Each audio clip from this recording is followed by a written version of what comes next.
Hello and welcome to FFRF's Ask an Atheist. I'm Ryan Jane, Strategic Response Attorney at the Freedom from Religion Foundation in Madison, Wisconsin.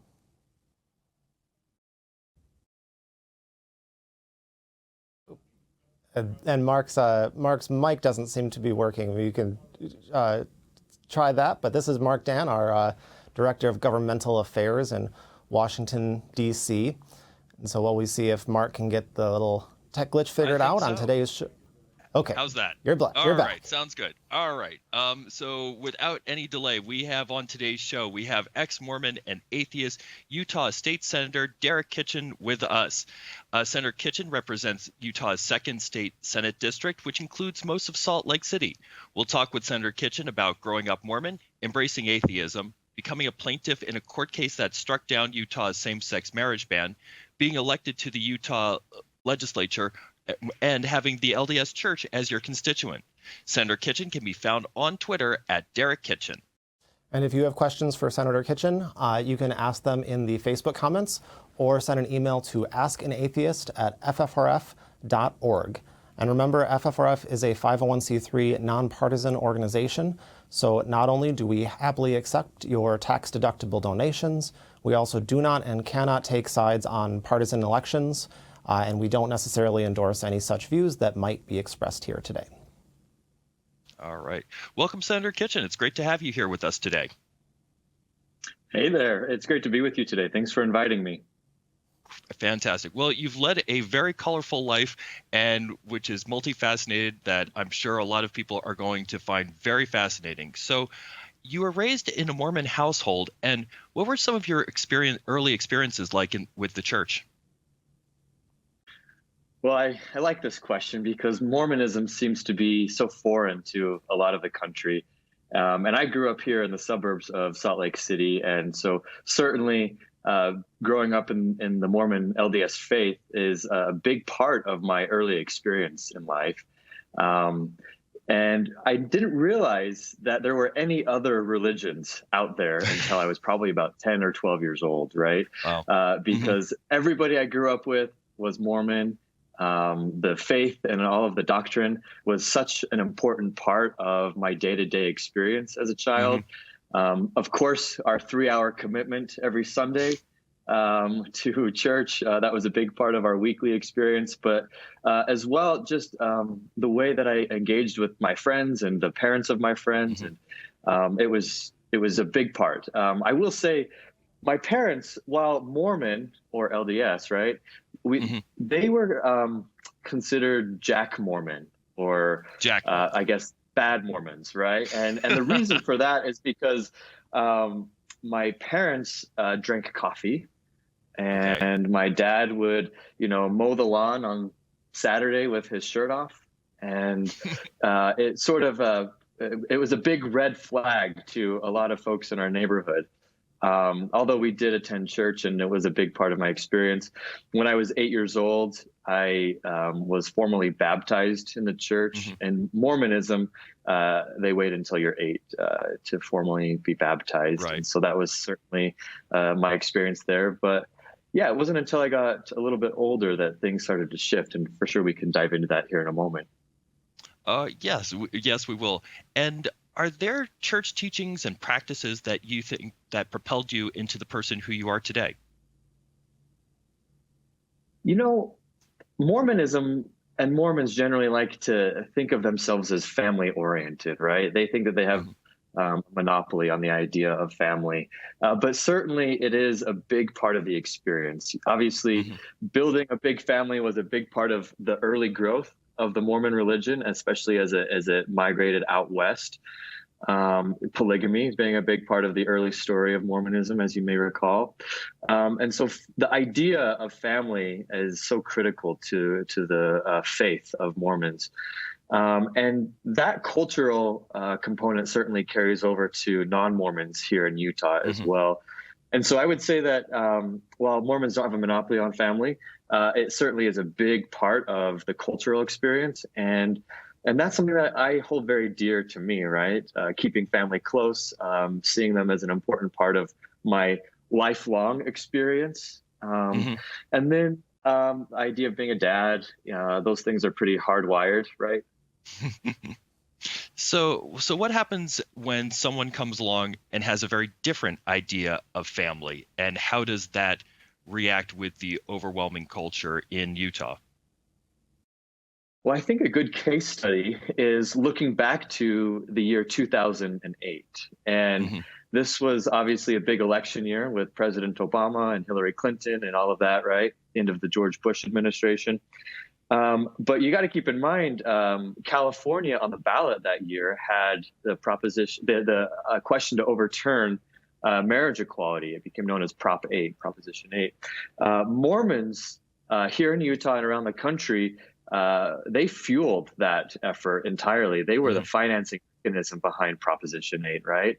And the whole narrative back then was LGBTQ families aren't family, right? They do not.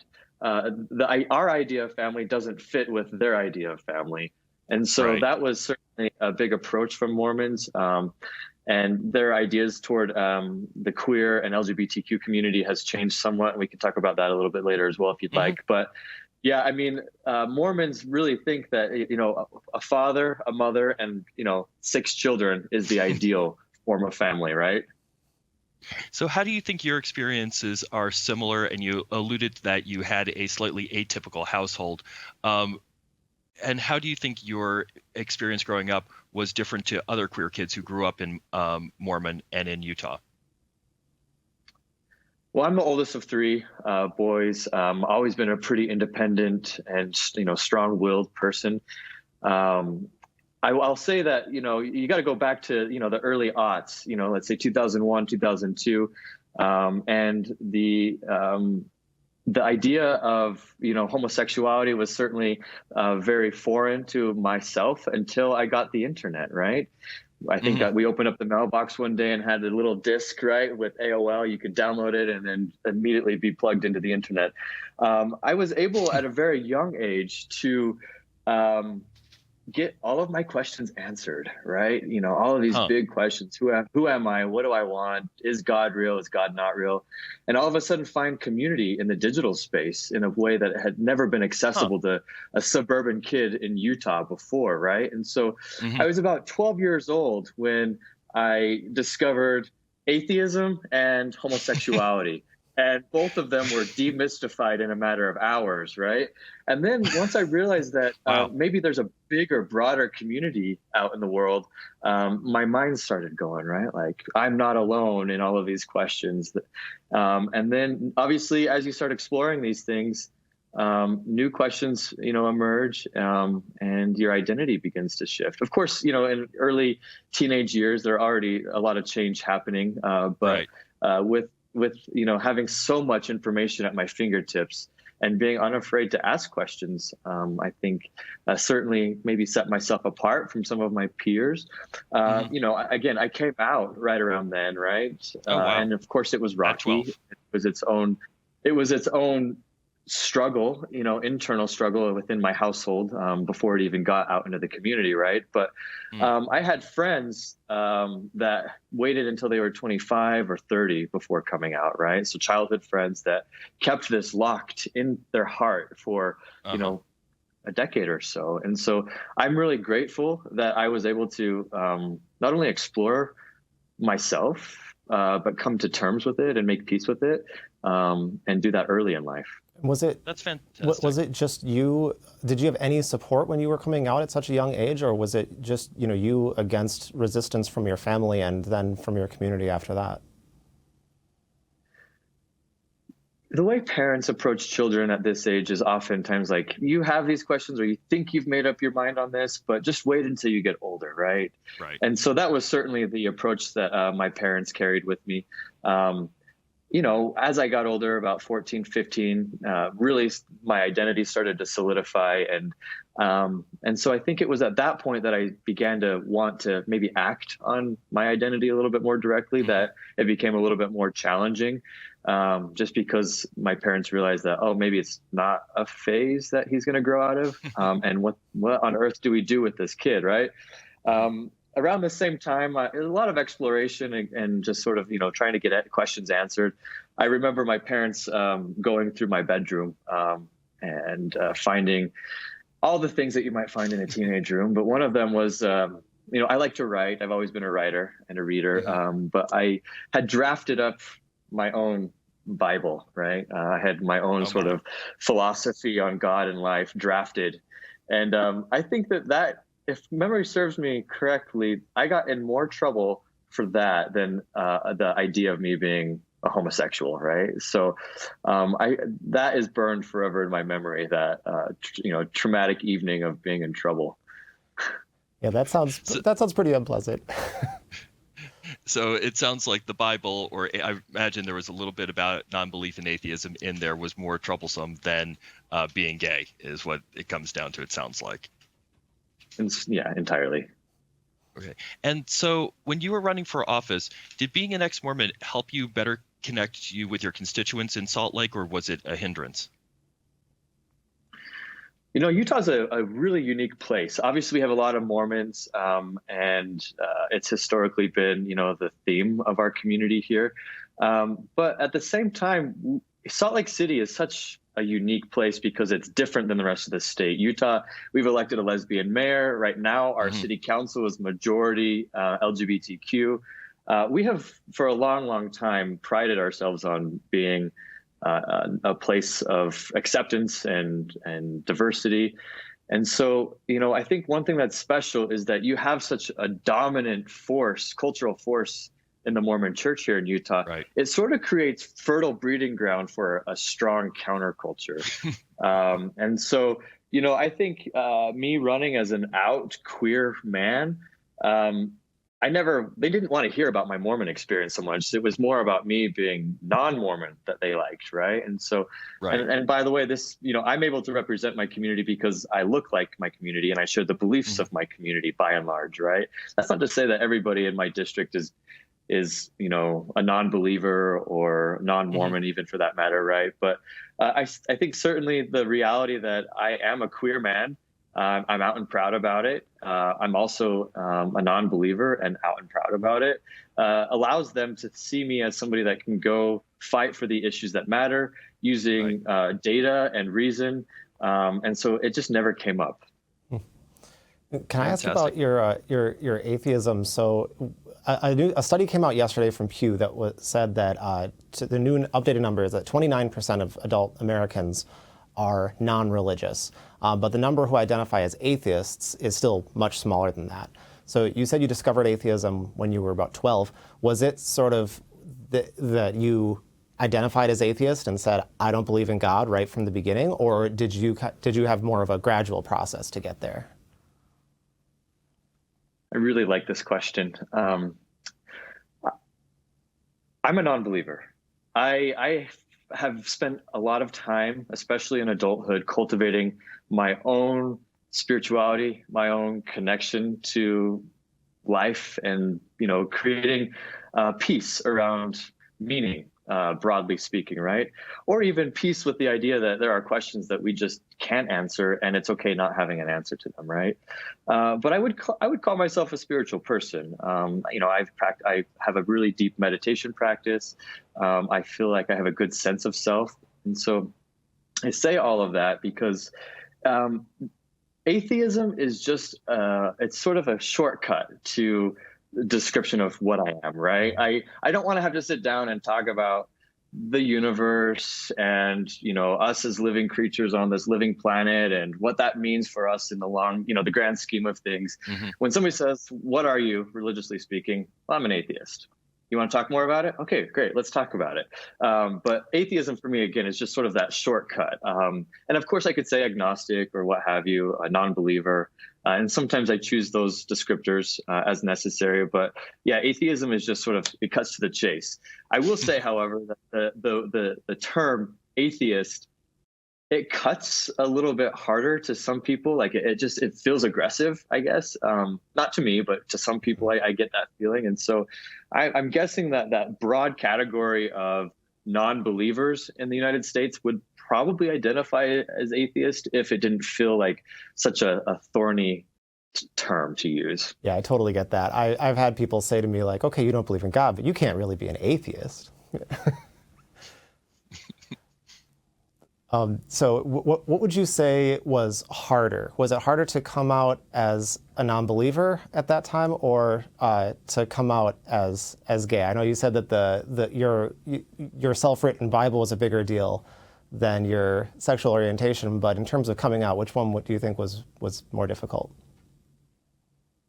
Yeah, well, again, I discovered homosexuality on the internet the same day, essentially, that I discovered atheism. And so in many ways, I made up my mind at the same time. Now, whether it was the same day or same week or same year is sort of lost at this point in life. But it was around that same period that I had these realizations of who I am and what my life is going to look like, right? And so I made the decision at the same time. Certainly, like I mentioned earlier, the non-belief side of me was, it drummed up more emotional response from my parents.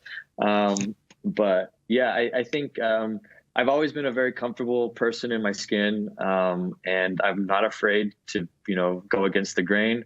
And even if I wasn't entirely sure about the idea of atheism back then, the idea of being somebody different from everybody else in my community was really attractive to me. So perhaps I threw that label on a little bit prematurely. I'm not entirely sure, but yeah, they came at the same time for sure.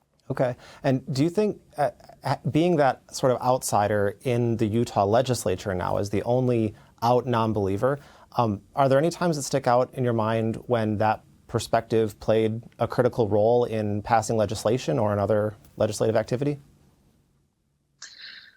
Well, the concept of religion and Mormonism is omnipresent in policy debates in the Utah legislature. It's just something that's always in the background. You can hear it in the language that people use, right? And so when I'm defending the LGBTQ community, or when I'm talking about issues relating to air quality, or making a case for something that is really important to me and my constituency, I will say that I use the language that I was, brought up with, the Mormon language, right? So I think trying to draw on similar themes that are present in the Mormon faith that are universal themes, but speaking to it in a way that has a little bit more depth for the audience that I'm trying to persuade.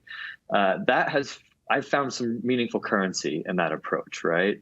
And so that's certainly maybe one way to answer your question. We do pray before we start floor debate every day during the legislative session. That's always a little bit uncomfortable for me, but I make it a point to offer my own prayer at least once or twice during our general sessions, because I want to be able to offer a grounding meditation that is non-religious, right? And so I'm trying to find common ground with people around spirituality and a deeper connection that is not based in traditional Western religion. And so that's certainly an approach that I take in legislative matters. One thing that my colleagues haven't yet caught on to is that when we say the Pledge of Allegiance, I drop the God. But we'll see if that causes any trouble down the road, if they catch on. And maybe after today's show, it'll get out. But yeah, I think, again, religion is there. I represent Salt Lake City. The headquarters of the Mormon Church is, right in the middle of my district. And so their leadership and their lobbyists are individuals that I engage with on a regular basis. We oftentimes find ourselves at the opposite ends of a policy matter, but I've certainly offered them the same kind of respect I would give any other constituent. And so I do engage with them regularly. So it wouldn't be very politically savvy to start out your meetings with them by saying, by the way, your God doesn't exist and I don't believe any of the things you believe. That's not the way to start it. I would never start it that way, but if they wanted to have a meaty dialogue about faith and reality, then for sure we're going to get there. Sounds great. And if you have questions for Senator Derek Kitchen from Utah, ask them in the Facebook comments or send an email to askanatheist@ffrf.org. Turning now to the marriage equality debate, Senator Kitchen played an instrumental role in that, bringing about the end of the constitutional ban on same-sex marriage.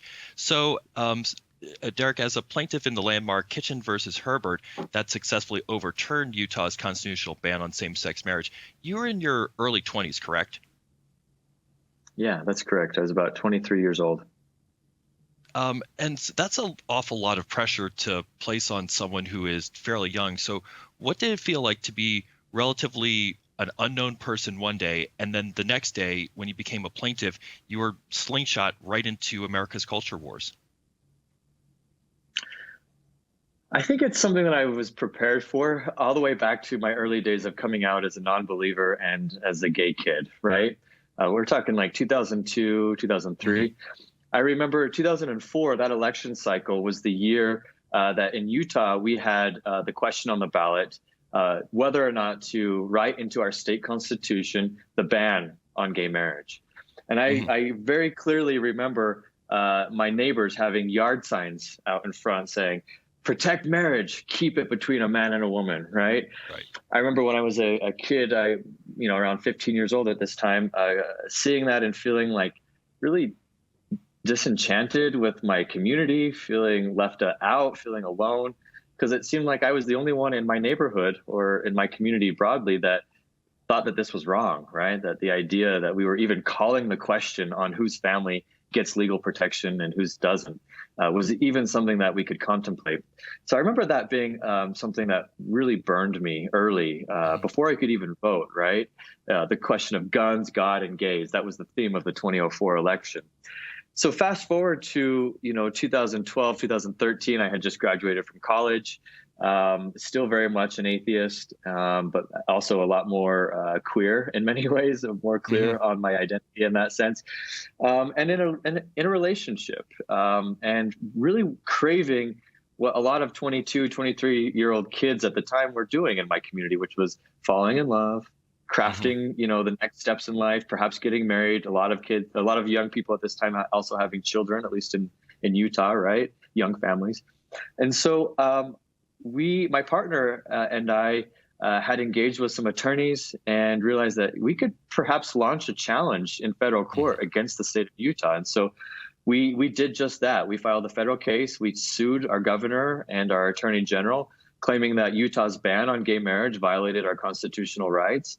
And that case went on for about 18 months, went on to appeal at the district court in Denver and then all the way to the Supreme Court before it was finally decided. But when it was finally decided, we had legalized gay marriage for 5 Western states. We were the first federal case to decide that a marriage ban was unconstitutional at the federal level. And that set really critical case law that allowed other court cases to move forward and craft that kind of precedent, a legal challenge in the Supreme Court. So by the time our case was done, it was only about 5 months before we had nationwide gay marriage. That's awesome. And so your question was like, I can't remember exactly what you asked, but going from unknown to fairly well known almost overnight. Yeah, man. I mean, for me, launching that lawsuit was a protest. I did not think that we were going to be successful, but I was fucking pissed, right? Like, I wanted to get married, and I couldn't imagine that my government would prevent me, right? So it was clearly a protest, right? But when we were successful, it catapulted me into the spotlight overnight, and I had to figure out how to speak to the issue of marriage in general terms so that I could represent not only myself, but all of the queer people out there that were looking to secure the same right that I was looking for. And so I learned a lot, learned how to public speak really quickly, learned how to speak to legal issues and understand the process in a really intimate way. I'm not a trained attorney. I mean, I know politics and policy and I get the system at a high level, but it wasn't until I was living it that I really understood the complexity of our legal process, right? Well, hey, you're a constitutional champion, and I'll tell you that there are some attorneys who are not exactly trained attorneys, so you're in a good spot. Wonderful. And so given the groundbreaking nature of the case and a lot of firsts on it and where the case could go, did you ever feel the need to conform to being a digestible gay character for a lot of America? It's a really thoughtful question, Dan. there was a lot of pressure on me at that age. Again, this case went on to do 2 separate appeal processes. And so it went on for some time. And, between the ages of 23 and 25, already still trying to figure out what adulthood means to somebody, right? And for me to be in the spotlight, it was certainly, I was worried about I was always looking over my shoulder, wanting to make sure that I wasn't messing up, super mindful of everything I put on social media. And so there was a lot of pressure to make sure that I was digestible. And, I wanted to live into that role as well, right? I wanted to make the LGBTQ community, broadly speaking, I wanted to make all of them proud of the work that I was doing. And so there was a clear effort for me to try to be not vanilla, but non-controversial, let's say, right? Did you ever feel you lost control of your own story in that process? There were times that people were telling my story that I didn't feel like they were speaking to the reality the way I was experiencing it. And so that's always frustrating. But that only amplified with time as I got into politics. So it's something that I've made peace with. And I guess at the end of the day, it's a calling for me, a call to action to be a little bit more clear in my story, always be honest, and make sure that I'm not shying away from presenting myself the way I really am. And whether that's in storytelling or in the floor debates that I come up with or the policies that I choose to sponsor in the legislative process, I suppose I'll never be able to prevent somebody from trying to speak to my story or to interpret it the way that they'd like. I only have control over myself, but it's certainly something that has happened, and it's just the reality that I have to reckon with these days. And we have a lot of viewer questions, so I just want to ask a couple things quick, and then I'm going to get to those. So, Senator Kitchen, in 2019, you helped to lead the legislative effort to ban conversion therapy in Utah. So another huge accomplishment, and it really seems remarkable given Utah's conservative supermajorities. So 2 questions. How did you assemble the coalition to get it done? And then second, how did it feel when the governor who you sued on the case you were just describing signed that into law? I appreciate this. We worked really hard to ban conversion therapy. It's wrong. Conversion therapy is wrong. Let's just put that out there, right? And making the case to conservatives brought its own challenges, including, to our governor. At the end of the day, it was really important to build that coalition. And you do that in a place like Utah or any red state where somebody like me, an atheist, Democrat, gay man, in order for me to have any success, I've got to build a coalition with the right. And so the way that you do that, at least in a place like Utah, is by pulling them in and giving them a sense of ownership. At the end of the day, they didn't want to torture queer kids, right? They just wanted them to conform with their own idea of what it meant to be a functioning human. And so while they may never come on board with full endorsement of, homosexual or LGBTQ lifestyle, it was clear that it was harming children and leading to an abnormally high youth and teen suicide rate here in the state of Utah. And so we really made it about protecting our kids. And I used language that called on Mormons generally to remember their belief in family and the idea that, children are the centerpiece of that. And so to protect children, they must ban conversion therapy. And that case ended up working out. And so, pulling the governor and the Mormon church and a lot of other stakeholders into the fold was the real key to success here. Yeah, that's great, finding that common ground. And it makes me think of, we often get questions from our activists when we do things like our action alerts. People ask, is it worth the trouble to reach out to someone who I know, my legislator disagrees with me on this issue? Do you have a quick answer to, is it worth it? Do you think there are a lot of lawmakers like you who are, seeking to build these coalitions and to look elsewhere and within constituents too? Or are they generally receptive to kind of contrary voices? Do you think that's worth the time or not? It's always worth the time to meet with somebody, even if you're at the opposite ends of an issue. Because if you go in with an open mind and the idea that you might gather new information, you can walk away with perhaps some additional tools to modify your argument, right? Figure out what matters to people, and what language, again, that they use is really critical. So I find that it's always worthwhile to meet with somebody, even if I expect that they're going to completely disagree with me, because I've also been able to find myself surprised with colleagues of mine in the legislature that, maybe they have a unique lived experience that allows them to change their mind on one issue or another. And so, yeah, I think at the end of the day, we're not that simple people. A lot of us may have our, political ideology, but we're not always so simple about it, right? So I think finding ways that you can crack into that, and whether that's making a rationed argument toward their political ideology, or finding, again, an opening in some sort of lived experience that they may have, there's an opportunity to perhaps exploit that and use it to your policy advantage. And so I always meet with people. Cool. That's a really good lesson. So there's one more thing I have to ask you about, and then we're going to go to user questions unless Mark has anything else. So in 2019, viewers may recall that there was a Washington Post story that came out about a $100 billion Mormon investment fund that a whistleblower unveiled. And the fund was intended for charitable purposes, but according to the Post, the fund stockpiled their surplus donations instead of using them for charitable works, which possibly violated federal laws.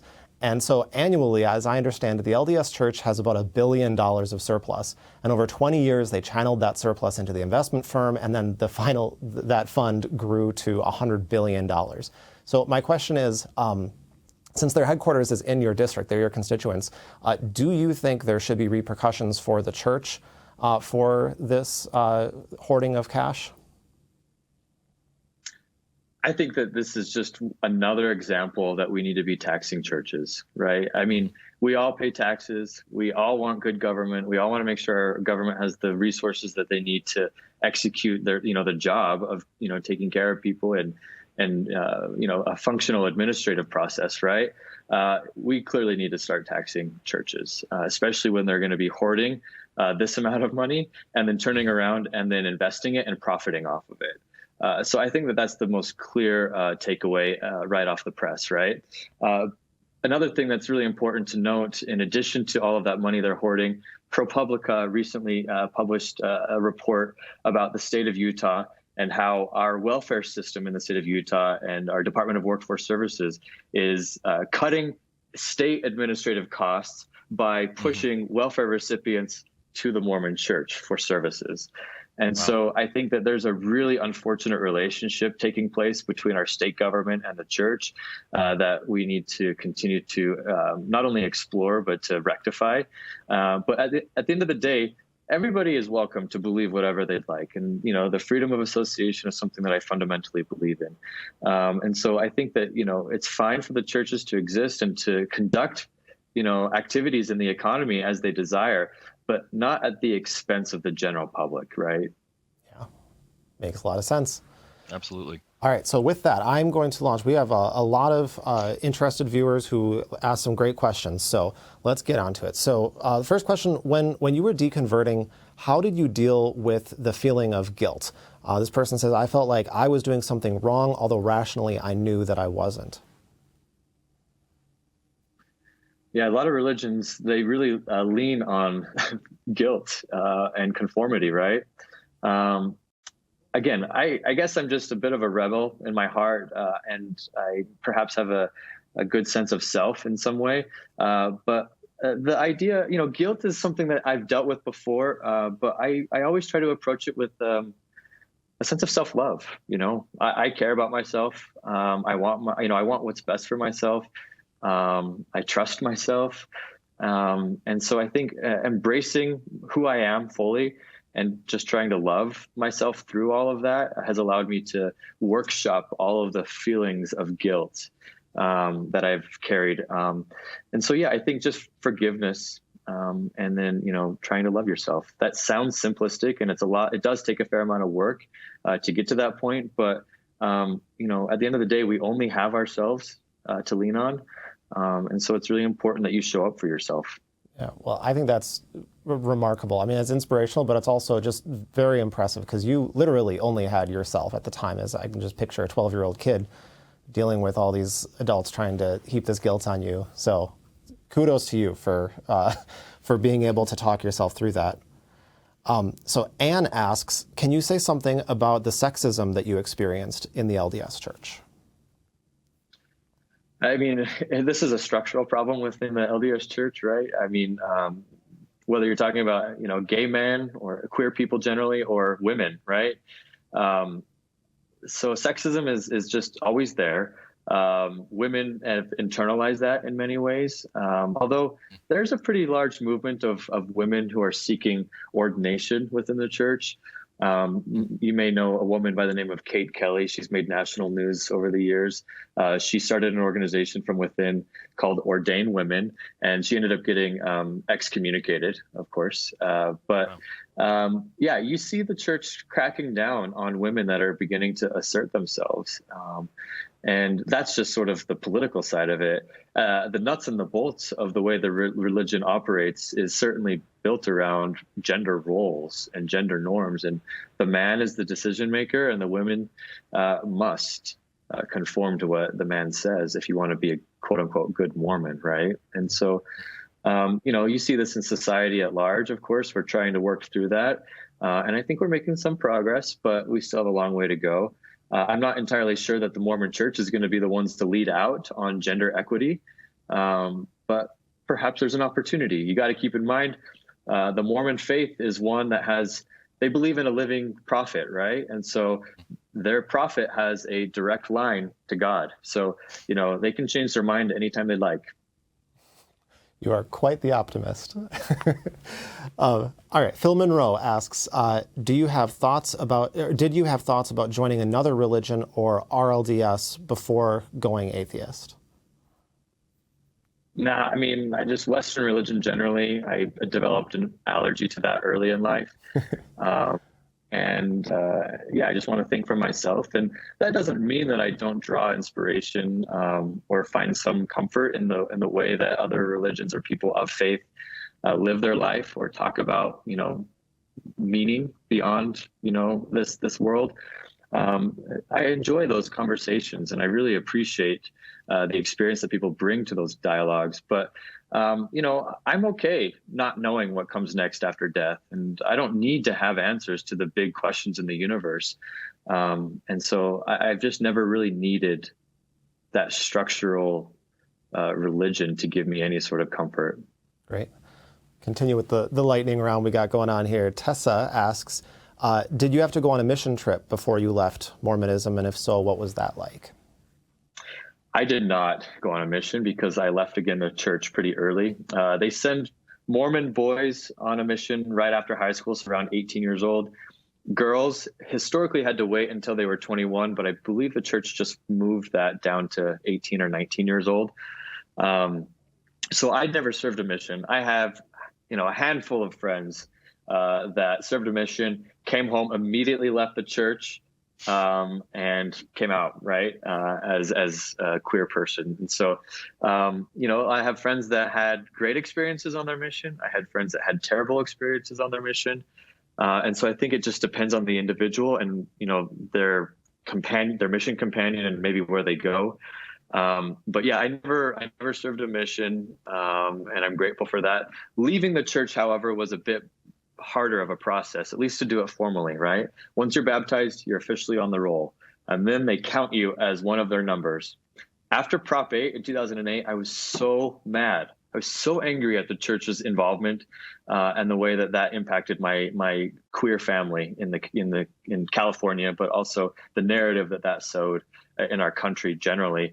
And so I was so angry that I turned around and immediately pursued getting myself removed from the church formally.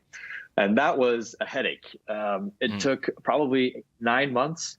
I had to write 2 formal letters. I had to get one of them notarized, following up with a bishop who I had never met, a stake president who I had never met, and then writing to their headquarters down the street here, right? And it was a nightmare, but ultimately I got myself removed and I took myself on a date, so that was a celebratory day. Fantastic. What do you think do they normally relent and let people off the church rolls, or do they often hang on even tighter and won't let people leave? And if there's been a concerted effort to make sure people stay on the rolls. And how do you think you broke that blockade?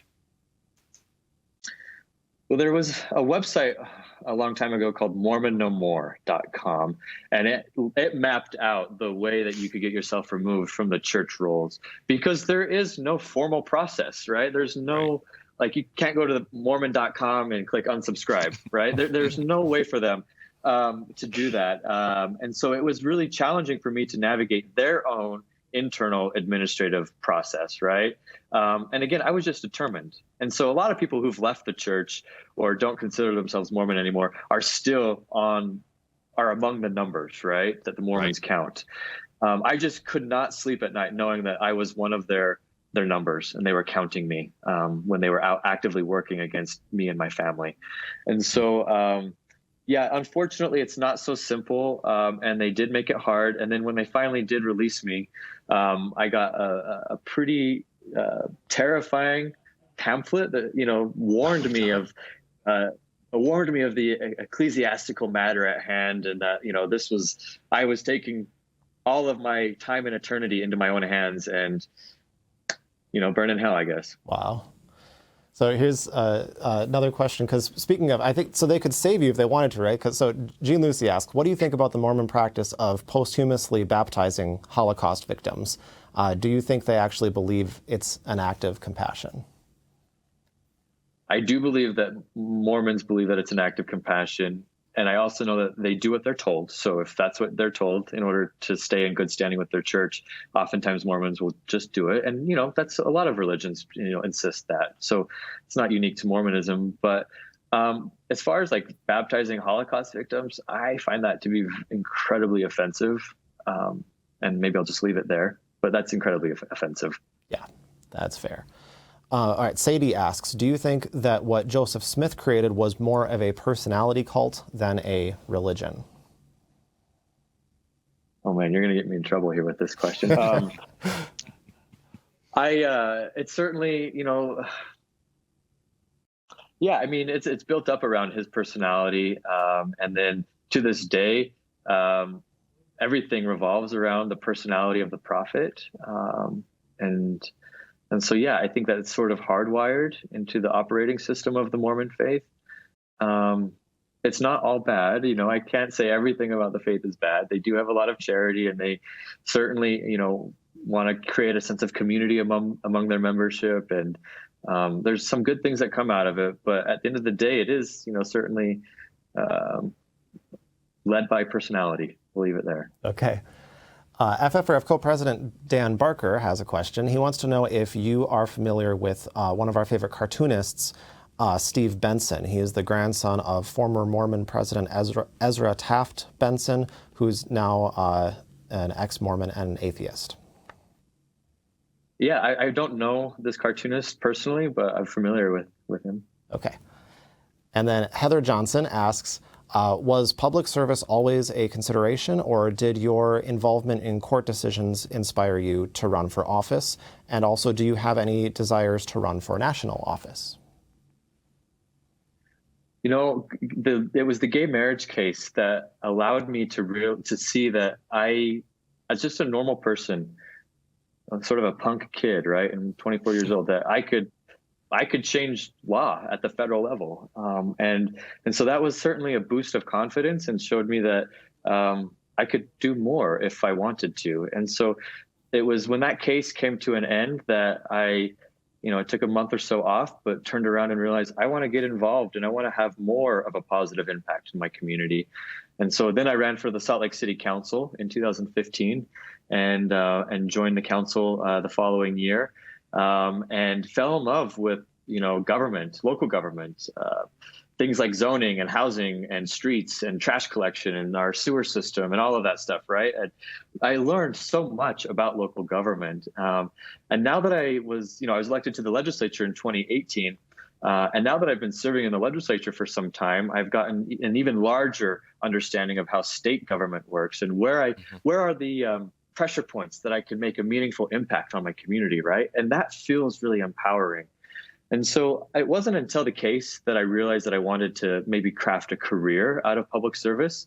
But looking back into my early experience in childhood and adolescence, it was certainly I was cultivating the skills that might be valuable in public service back then. And so I'm glad to be where I am right now. I'm up for re-election next year, so I'm running for a second term in the Utah Senate. And then as far as your follow-up question about national office, perhaps, I think it depends on what opportunities exist and what I'm called to do. But I'm here for at least another term in the Utah Senate. All right, and one final question, if we can squeeze it in, about the LDS Church. You mentioned excommunication at one point. So Dave asks, when people are excommunicated from the LDS Church, can they still have contact with their family, or is it like some other religious sects where people who've been excommunicated are more or less completely cut off? I think it's family by family. Some people are really dedicated to the church in a way that makes them blind to a deeper human connection. But that's not, I would say, the way most Mormons that I know approach it. If they have family members that have been excommunicated, I think as long as, they're not so burned on both ends, that perhaps they can, retain a relationship or cultivate a new type of relationship. And I do see that all the time. I'm not a Mormon any longer, but I still have a pretty rich and meaningful relationship with many, many family members, both, intimate family as well as the extended family. And so, I think it's family by family. But, excommunication doesn't happen that often. When it does, it's usually after something pretty dramatic. And so it's hard to say if there are a general rule there. Pretty dramatic, like asking if a woman can be ordained. Yeah. All right. Well, Senator Kitchen, thank you so much for coming on. That's all the time we have. It was a fascinating and inspirational conversation. I really enjoyed it. So thank you so much. Yeah, thank you so much for having me. It was really great to chat with you guys. And that Likewise. concludes Ask an Atheist. Thank you all so much for joining. And be sure to check out FFRF's broadcast TV program, Free Thought Matters. This week we are broadcasting our show highlighting the winter solstice, which this year is on Tuesday, December 21st. You can watch Free Thought Matters on TV stations around the U.S. on Sunday mornings or on FFRF's YouTube and Facebook channels. And check out Free Thought Radio, FFRF's weekly radio show and podcast with Dan Barker and Annie Laurie Gaylord. This week's program will feature the late author Tom Flynn, who wrote The Trouble with Christmas. You can find out where to hear Free Thought Radio at ffrf.org/radio.